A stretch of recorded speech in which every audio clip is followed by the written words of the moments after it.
Hello everyone, I am नवीन कुमार और यहाँ पर एक कंपनी है जिसका नाम है I value info solutions limited. इस कंपनी का जो आईपीओ है वो आने वाला है 18 से 22 सितंबर के बीच में। अब यहाँ पे 299 रुपये का इन्होंने अपर बैंड सेट किया है आईपीओ प्राइसिंग के अंदर में, और यहाँ पर 560 करोड़ रुपए टोटल उठा रही है। और सारे पैसे कंपनी के जो इनिशियल शेयर होल्डर्स हैं, जिनके पास में जो पब्लिक शेयर होल्डर्स हैं कंपनी के अंदर, वो अपना स्टेक बेच रहे हैं अच्छा खासा।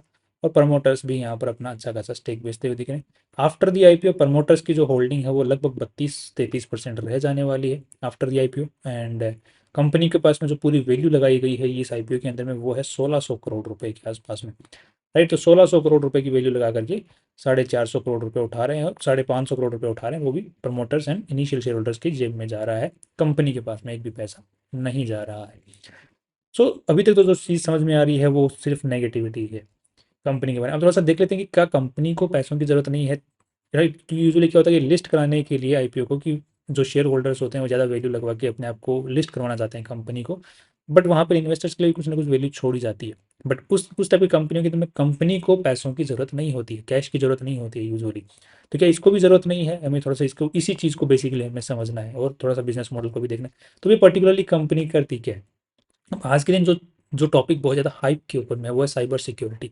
Right, IT field. तो आईटी फील्ड का चलो तो अभी डिमिनिशिंग आ रहा है, बट इस टाइप की जो कंपनी जो कि ओरिजिनल इक्विपमेंट मैन्युफैक्चरिंग जो कंपनियां होती हैं उनके साथ में काम बैठ के काम करती है, उनके जो इक्विपमेंट्स होते हैं वो प्रोवाइड करते हुए जो बड़ी बड़ी कंपनियां होती हैं उनको सॉल्यूशन प्रोवाइड करती है कि आप अपने आपका जो काम चल रहा है अभी उसके अंदर में हम लोग पूरा आईटी सॉफ्टवेयर लगा देते हैं, सब कुछ आपका पूरा इंफ्रास्ट्रक्चर हम ही डेवलप कर देंगे। साथ में हम सॉफ्टवेयर सर्विस भी हमें प्रोवाइड करेंगे, साथ में उसकी जो डेटा की जो सिक्योरिटी है, आपके जो बिजनेस की जो सिक्योरिटी है वो भी हम ही प्रोवाइड कर देंगे, साइबर सिक्योरिटी जिसको हम बोलते हैं। और क्लाउड सॉल्यूशंस भी साथ में हम प्रोवाइड करेंगे, सर्वर वगैरह सब कुछ प्रोवाइड करेंगे। सो दैट मीन्स कि इंस्टॉलेशन, मेंटेनेंस और फ्यूचर के अंदर में सॉफ्टवेयर सर्विसेज और सिक्योरिटी की सर्विसेज जो है वो एक कंपनी पूरा प्रोवाइड करती है। और जो ओरिजिनल इक्विपमेंट मैन्युफैक्चरर्स होते हैं उनसे ही माल उठा के लगाती है डायरेक्ट। और ये जो चीज़ें होती हैं कंपनियां क्यों करवाती हैं? बिकॉज उनके कुछ कंप्लाइंस रिक्वायरमेंट्स होते हैं, सिक्योरिटी होती है, रीज़न ऑफ कोर्स ही बात है। तो ये पर्टिकुलर बेसिक रीजंस होते हैं जिनकी वजह से इस टाइप की कंपनियों को हायर करती हैं दूसरी कंपनियां, जहाँ पे वन स्टॉप सॉल्यूशंस के अंदर में सारी सर्विसेज मिल जाती हैं। तो ये बेसिक इनका यहाँ पर नेचर नज़र आ रहा है इस पर्टिकुलर कंपनी का।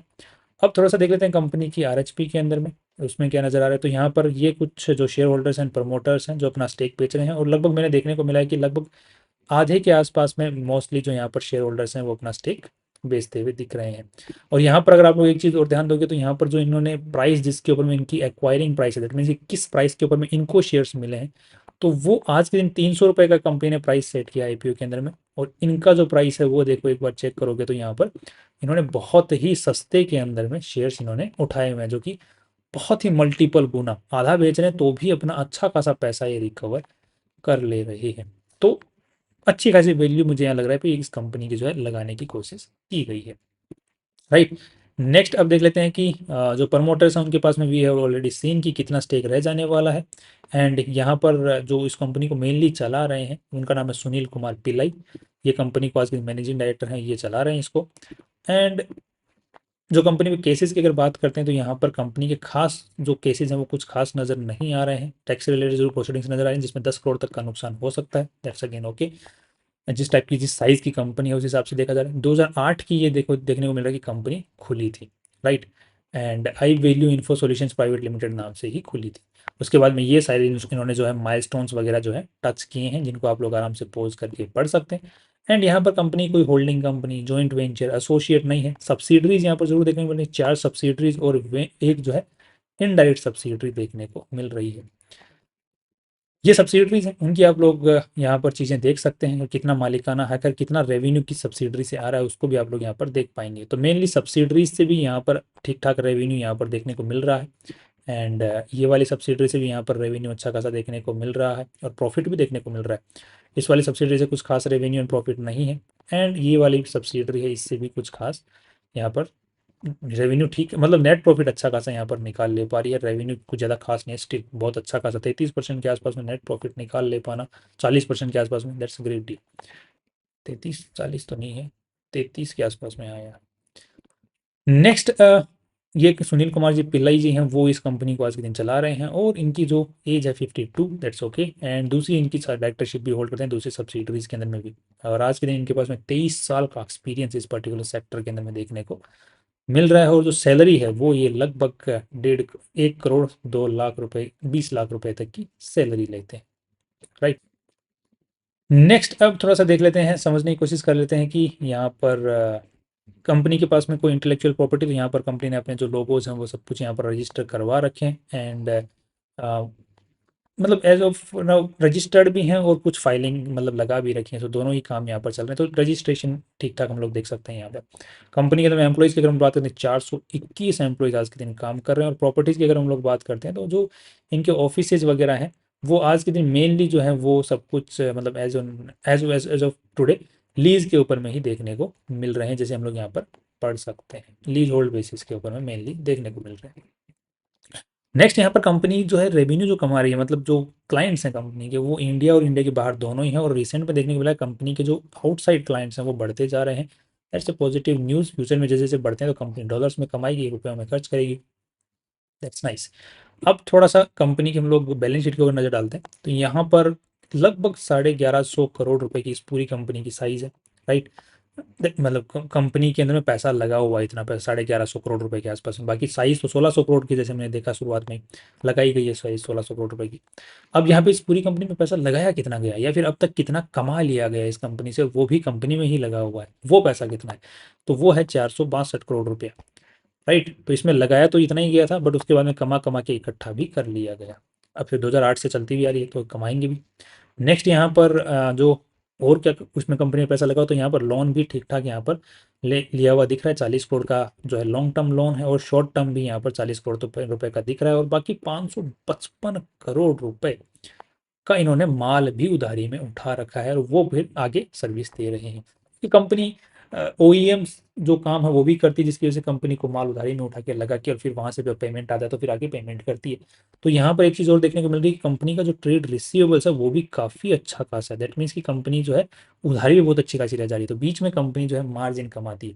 बट द पॉइंट इज कि कंपनी बीच में मार्जिन तो कमा रही है, बट स्टिल कंपनी को एक अच्छा खासा पेमेंट करना है और यहाँ पर उधारी रह जा रही है, जिसकी वजह से कंपनी को एक कैश क्रंच जो है वो देखने को मिलता है।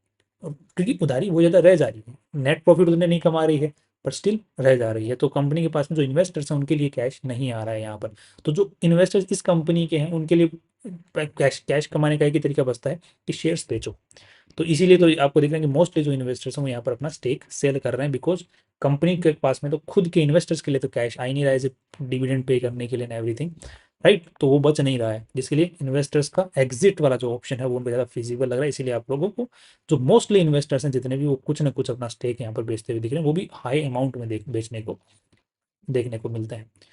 नेक्स्ट यहाँ पर कंपनी के रेवेन्यू की बात करते हैं तो यहाँ पर 800 करोड़ 780 करोड़ डिक्रीज देखने को मिला। यहाँ पर अगेन थोड़ा सा इंक्रीज देखने को मिला है। इसके मुकाबले अगर हम चेक करते हैं तो कुछ खास इंक्रीज यहाँ पर नहीं है। नेट प्रॉफिट्स की बात करते हैं यहाँ पर, तो यहाँ पर 60 करोड़ 70 करोड़ 85 करोड़ फिजिबल लग रहा है।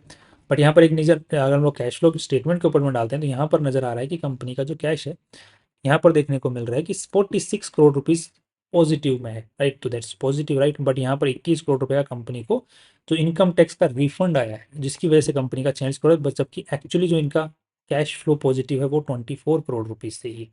अब 24 करोड़ रुपीज़ तो पॉजिटिवली नेगेटिव है, तो यहाँ पर देखने को मिला कंपनी का ट्रेड्स पेएबल वाला जो पैसा है वो भी यहाँ पर इनके पास में पड़ा। दैट मीन्स कि ये पॉजिटिवली पॉजिटिव नहीं है, राइट। इसके पहले के हम लोग चेक करते हैं कैश फ्लो स्टेटमेंट्स को, तो यहाँ पर भी देखने को मिल रहा है कि 65 करोड़ रुपीज़ थे, क्या वो पॉजिटिवली पॉजिटिव थे। तो यहाँ पर देखने को मिल रहा है कि यस लास्ट ईयर जो है यहाँ पर इनका अच्छा खासा पॉजिटिवली पॉजिटिव था, उससे लास्ट ईयर अगेन कैश की यहाँ पर दिक्कत नज़र आ रही है।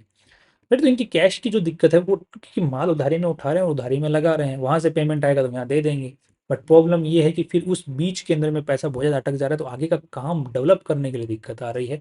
तो इन्वेस्टर्स के लिए पैसा कैश में नहीं आ रहा है, वहाँ दिक्कत है थोड़ी सी। बाकी बिजनेस अच्छा चल रहा है, कोई दिक्कत यहाँ पर नज़र आ रही है। फ्यूचर के अंदर में ग्रोथ के चांसेस हैं वो भी दिख रहा है। कैश क्रंच की प्रॉब्लम है। तो ये जो हमने मेन फर्स्ट सवाल था, मेन क्वेश्चन हमारा था, इन्वेस्टर्स अपना स्टेक सेल क्यों कर रहे हैं, उसके पीछे मेन रीज़न क्या है, तो वो मुझे पर्टिकुलरली यहाँ पर नजर आ रहा है। तो ये जो कैश क्रंच है इसकी वजह से हम लोग जो पी रेशियो और पीबी रेशियो निकालने वाले हैं उसके अंदर में जो नेट प्रॉफिट इन्होंने 85 करोड़ रुपए बताए हैं, हम थोड़ा सा मार्जिन ऑफ सेफ्टी लेके चलेंगे। हम पास्ट ईयर का जो नेट प्रॉफिट है उसको कंसिडर करेंगे 70 करोड़। उसके हिसाब से अगर हम लोग पी रेशियो निकालने की कोशिश करते हैं तो यहाँ पर 1600 करोड़ रुपए की वैल्यू लगाई गई है।